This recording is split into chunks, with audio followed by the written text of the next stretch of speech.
দর্শক, খুবই গুরুত্বপূর্ণ একটি খবর বা ইঙ্গিত বলতে পারেন, যেটি প্রধান উপদেষ্টার প্রেস সচিব শফিকুল আলম নিজে দায়িত্ব নিয়ে তার ফেসবুক পোস্টে বলেছেন। কি বলেছেন? বলেছেন যে সাবেক স্বরাষ্ট্রমন্ত্রী আসাদুজ্জামান খান কামালের ফেরত দেওয়ার মধ্য দিয়ে ভারত এই অপরাধীদের প্রত্যার্পণ প্রক্রিয়া শুরু করবে। এটা তার প্রত্যাশা। হঠাৎ করে এই প্রত্যাশাটা কেন? নিশ্চয়ই ইঙ্গিত আছে যে ঠিক আছে, এমন হতে পারে যে আসাদুজ্জামান খান কামালকে প্রথমে পাঠাবে, তারপরে শেখ হাসিনাকে পাঠাবে, তারপর পর্যায়ক্রমে যাদের বিরুদ্ধেই দণ্ড হবে, যেমন ওবায়দুল কাদের আছে, আরো অনেকে আছে, তাদেরকে ফেরত পাঠানো হবে।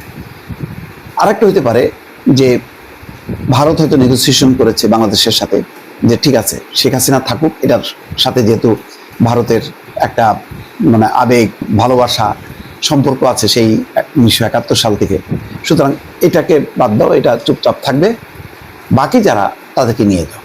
যেমন আসাদুজ্জামান খান কামাল, ওবায়দুল কাদের সহ বাকি যারা থাকে তাদের উপরে তো আর কমিটমেন্ট নেই। আর এটা থাকলেও বিপদ, কারণ ভবিষ্যতে যখন নাকি ভারতের অপরাধীরা দলে দলে এইভাবে পালায় বাংলাদেশে আসবে, বাংলাদেশ তখন যদি ফেরত না দেয় তখন ভারতও আর চাইতে পারবে না। তো সুতরাং এটা শেখ হাসিনার সঙ্গে আওয়ামী লীগের বাকি যারা দণ্ডিত থাকবে তাদেরকে বিচ্ছিন্ন করা, এরকম কোনো আলোচনা কি হয়েছে কিনা?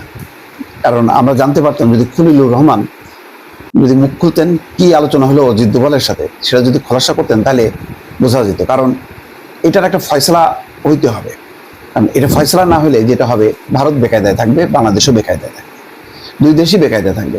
কারণ এটা তো একটা পলিটিক্যাল সিদ্ধান্ত হয়ে গেল যে গণহত্যার বিচার হবে, তাদের বিরুদ্ধে মৃত্যুদণ্ড হবে অথবা যাবজ্জীবন কারাদণ্ড হবে, আর সেই আসামিগুলো সব ভারতে অবস্থান করে থাকবে, নিরাপদে থাকবে, তাহলে বাংলাদেশের সাথে সম্পর্ক ভালো হবে না, এটা ভারত বোঝে। এই কারণে তারা হয়তো একটা মাঝামাঝি লাইন নিতে চাচ্ছে যে না ঠিক আছে, তারা কোনো অপরাধীদেরকে আশ্রয় দেবে না। এমন হইতে পারে যে আরো সম্পর্ক উন্নয়নের স্বার্থে শেখ হাসিনাকে হয়তো আরেকটা তৃতীয় দেশে তারা ট্রান্সফার করতে পারে, চলে যেতে বলতে পারে বা ব্যবস্থা করে দিতে পারে।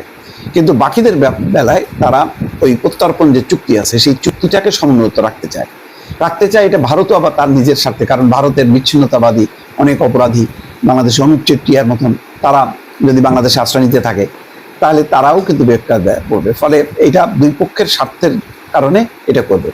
আর ভারত তো আর শেখ হাসিনার প্রতি একটা অবস্থান রাখবে, তার মানে এই না পুরো আওয়ামী লীগের প্রতি রাখবে, আওয়ামী লীগের সকল নেতাদের প্রতি কমিটমেন্ট রাখবে না। ওটা রাখতে গেলে তাহলে আর ভারতের সাথে সম্পর্ক জোড়া হবে। তো জোড়া দিতে গেলে তার একটা কঠিন সিদ্ধান্ত নিতে হবে যে অ্যাজ এ হোল যদি আওয়ামী লীগ শেখ হাসিনা সহ নিয়ে যদি তারা করতে চায় তাহলে এটা একটা বিরূপ ধারণার জন্ম নেবে এবং সম্পর্ক কখনো স্বাভাবিক হবে না। হয়তো সেই সব কারণে এটা একটা নেগোসিয়েশন হয়তো হয়েছে পদ্মার অন্তরালে, যেটা আমরা এখনো জানি না। এটা জানতে পারলে ভালো হতো। আর এটাও ঠিক যে কূটনৈতিক আলাপ আলোচনার সবকিছু ইমপ্লিমেন্ট হওয়ার আগে জানানোটাও রীতি না। কিন্তু শফিকুল আলমের এই বক্তব্য থেকে ইঙ্গিত পাওয়া যায় যে কিছু একটা হয়েছে। একটা দেখবেন যে এখন কিন্তু শেখ হাসিনা খুব বেশি আর এই দণ্ডের পরে এটা একেবারে ভয়ঙ্কর একটা খারাপ অন্যায় করছে, এটা মিরাজের ঘন্টায় ঘন্টায় যে বিভিন্ন জনের সঙ্গে যে আলাপ আলোচনাগুলো করা, জুম মিটিং করা, বক্তব্য দেয়া, ভাষণ দেয়া, সেই কাজগুলো কিন্তু হচ্ছে না। তার ভারতও বুঝতে পারছে যে শেখ হাসিনা যত মুখ খুলবে সম্পর্কে তত অবনতি ঘটতে থাকবে। সুতরাং এমনিতেই তার দণ্ড, এমনিতেই চুক্তি অনুযায়ী তাকে ফেরত দেওয়া হচ্ছে না, তার মধ্যে যদি সে বলতে থাকে এটা ভারত বেকায়দা করবে। ভারত তার নিজের স্বার্থে শুধু এইটুকু করবে, হয়তো শেখ হাসিনাকে প্রোটেকশন দেওয়ার চেষ্টা করবে, কিন্তু বাকিদের বেলায় করবে না।